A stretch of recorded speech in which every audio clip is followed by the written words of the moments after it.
The concrete has set and the exterior walls have gone up. So what does the new Gregg County parking garage look like from the inside?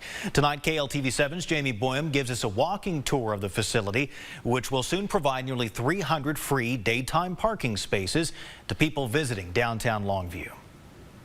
Gregg County Judge Bill Stout and Spa Glass project manager Chance Wood take a look at the construction of the office spaces, which are located at the front of the new parking facility. That's where the county tax office and veteran affairs will be. We think that the traffic coming inside the courthouse will be cut down dramatically regarding taxes and your plates, simply because it's very easy here, curbside, basically here at the courthouse. And security will be tight at the offices and throughout the building. We will have cameras absolutely all over this building, and we'll have them in the elevators.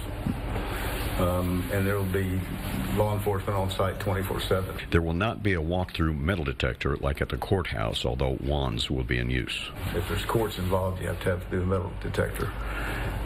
If there's no courts involved, it's not required. And we think with 24/7 security over here, we'll be in good shape, and there's no courts located over here. 2 stairwells at opposite corners of the building, along with the coming elevator, allow access to each level. Wood says the building has come together smoothly with only a few weather delays. You've got your columns and your beams and these post-tension slabs that come together. You know, it's a real feat, quite honestly. You know, we have some really great engineers with Walker Engineering on this project, and you know, they've been great to work with and help us bring it all together and make sure that, you know, the structure is what it's supposed to be. Stout and Wood say the facility is slightly ahead of schedule, and although downtown parking in Longview is a challenge now, that will change in the next few months.